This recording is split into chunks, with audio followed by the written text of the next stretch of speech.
আসসালামু আলাইকুম, welcome to my channel Liza's blog. Hi বন্ধুরা, তোমরা কেমন আছো? আশা করছি ভালো আছো। যে যেখান থেকে আমার ভিডিওটা দেখছো সবাইকে মন থেকে ভালোবাসা, অভিনন্দন। সবাই কেমন আছো অবশ্যই কমেন্ট করে বলবা। আজকে আমি মজাদার এই লোভনীয় রেসিপিটা নিয়ে এসেছি, তোমরা দেখে হয়তো বুঝে গিয়েছো। আজকের রেসিপি হচ্ছে ইলিশ পাতুরি। লাউ পাতা দিয়ে ইলিশ পাতুরিটা আমি কিভাবে তৈরি করি, আমার রেসিপিটা তোমাদের সাথে শেয়ার করব সহজভাবে, সহজ উপাদান দিয়ে। তো বন্ধুরা অবশ্যই আমার ভিডিওটা প্রথম থেকে শেষ অবধি দেখবে। আর যারা নতুন অবশ্যই সাবস্ক্রাইব করে পাশে থাকা বেল আইকনেতে ক্লিক করে রাখবে, যেন আমার নতুন নতুন ভিডিও ছাড়ার সাথে সাথে তোমাদের কাছে নোটিফিকেশন চলে যায়।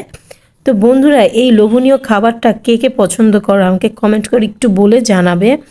আর আজকে আমি এই রেসিপিটা সহজভাবে তোমাদের সাথে শেয়ার করছি। তো আমার এই রেসিপিটা রান্না করতে প্রথমে লাগছে ইলিশ মাছ। তো আমি যে এখানে দেখতেই পাচ্ছ বন্ধুরা, আমি ইলিশ মাছ নিয়েছি।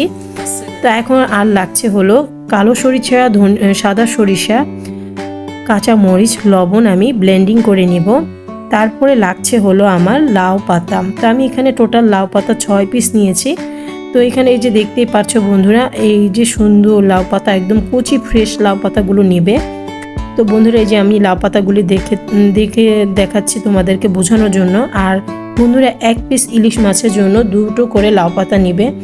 আমি 6টা লাউ পাতা নিয়েছি।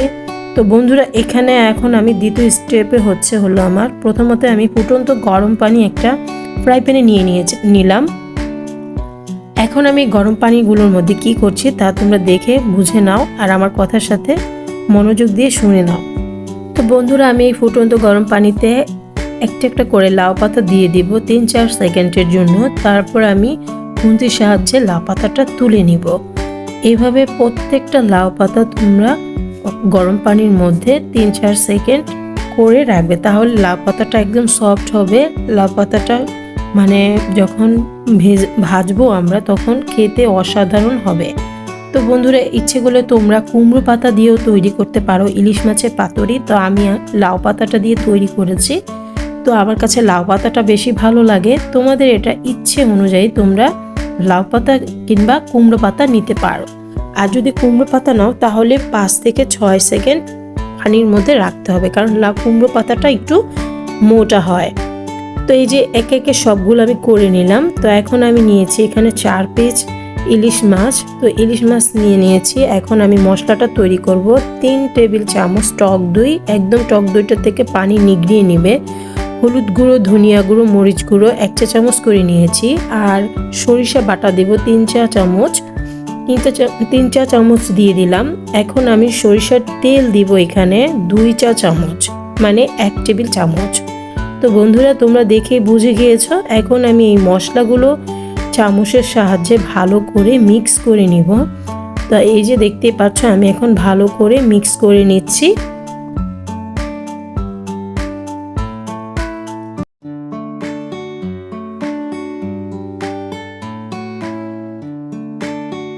তো বন্ধুরা, মশলাটা আমার মিক্স হয়ে গেছে। এখন আমি মাছগুলো দিয়ে ভালো করে ম্যারিনেট করে নিব, যেন মাছের গায়ে যেন কোথাও মশলা না লাগানো থাকে। এইভাবে না, একদম ভালো করে মিক্স করতে হবে, মাছের গায়ে ভালো করে মশলাগুলো লাগাতে হবে। তো এই যে দেখি তোমরা বুঝে গিয়েছো, এভাবে ভালো করে মিক্স করে নিতে হবে। তো আমার মাছগুলো ম্যারিনেট করা হয়ে গিয়েছে। তো বন্ধুরা, এখন আমি লাউ পাতা বিছিয়ে নিলাম একটা প্লেটের মধ্যে। তারপর আমি মাছটা দিয়ে দিলাম। তো দেখতে পাচ্ছ মাছটা দিয়ে আমি মশলাগুলো দিয়ে সুন্দর করে উপরে একটু দিয়ে দিচ্ছি। তো এখন আমি দিয়ে দিব লাল কাঁচামরিচ আর সবুজ কাঁচামরিচ, ঝালটা তাহলে একটু ভালো লাগে। আর তোমাদের যদি ঝাল খেতে ইচ্ছে না হয় তাহলে নাও দিতে পারো, কোনো সমস্যা নেই। তো এইভাবে মাছগুলো সুন্দর করে এই যে পেঁচিয়ে পরোটার মতন ভাঁজ দিতে হবে। তো তোমরা হয়তো দেখে বুঝে গিয়েছো। তো এইভাবে ভাঁজ দেওয়ার পর আমি সুতো দিয়ে পেঁচিয়ে দিবার, এভাবে সুতো দিয়ে আমি পেঁচিয়ে দিব বন্ধুরা। তো যে কোনো সুতো হলেও হবে, কোনো সমস্যা নেই। তো আমি এখন আমার কাছে কালো সুতো আছে, কালো সুতো দিয়ে আমি পেঁচিয়ে দিলাম। তো এইভাবে পেঁচিয়ে পাতুরিটা তোমরা যদি ভেজে নাও তাহলে অসাধারণ হবে, আর লাউ পাতা থেকে ছুটে যাবে না ভাজার সময়। তো আবার এই যে একটা হয়ে গেছে, তোমাদের বোঝার জন্য আমি আরেকটা করে দেখাচ্ছি। তো আমি এখানে লাউ পাতা দুটো নিয়ে নিলাম। তো বন্ধুরা দেখতে পাচ্ছ এই যে আমি কিভাবে বিছিয়ে দিচ্ছি, তোমরা দেখে বুঝে নাও। তা এভাবে লাউ পাতাটা বিছিয়ে নেবে, তারপরে মাঝখানে ইলিশ মাছটা রাখবে আর মশলা দিয়ে, খুবই সহজ, একদম ইজি। তো মশলাটা দিয়ে দুটো কাঁচামরিচ দিয়ে দিবে, সুন্দর মতো পেঁচিয়ে হয়ে যাবে হলো ইলিশ পাতুরি। তো একই পদ্ধতিতে আমি দ্বিতীয়টা তোমাদেরকে শেয়ার করে দিলাম। তো তোমরা দেখে হয়তো বুঝে গিয়েছো, আশা করছি তোমাদের বুঝতে সমস্যা হয়নি। আর যদি তারপরেও বুঝতে সমস্যা হয়, যখনই তোমরা এই রেসিপিটা তৈরি করবে আমার ভিডিওটা দেখে তোমরা তৈরি করে নিতে পারবে।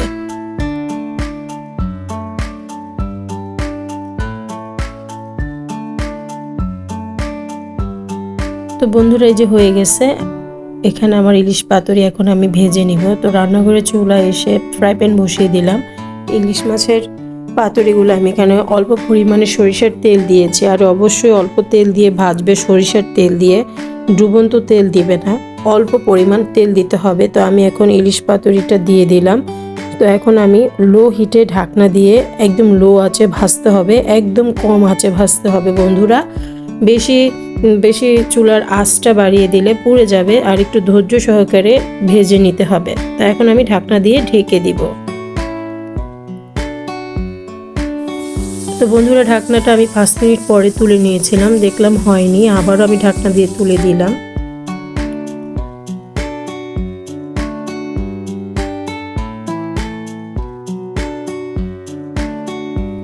বন্ধুরা আমি প্রায় 15 মিনিট পর আমি ঢাকনাটা আবার তুলেছি। তোলার পর আমি সুন্দর করে এপিঠ থেকে ওপিঠ করে উল্টিয়ে দিলাম। তো দেখেই তোমরা বুঝে গিয়েছো কিভাবে উল্টিয়ে নিয়েছি আমি।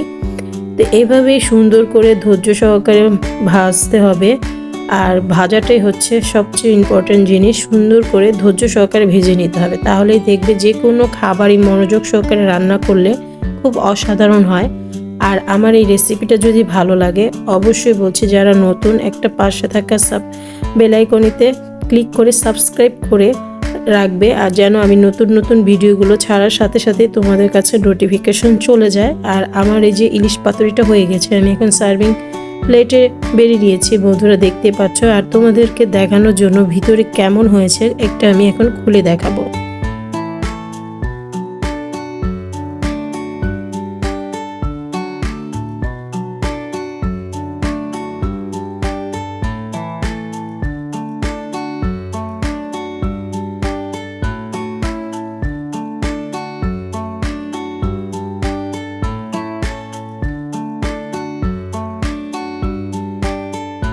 তো বন্ধুরা দেখতে পাচ্ছ সুতোটা আমি খুলে নিলাম, কি অসাধারণ লোভনীয় হয়েছে, তাই না বন্ধুরা? তো এভাবে অবশ্যই বাসায় একবার হলেও ট্রাই করবে তোমরা। আর আজকের ভিডিওটা এই পর্যন্তই, দেখা হবে নতুন কোনো ভিডিওতে। আল্লাহ হাফেজ, আসসালামু আলাইকুম।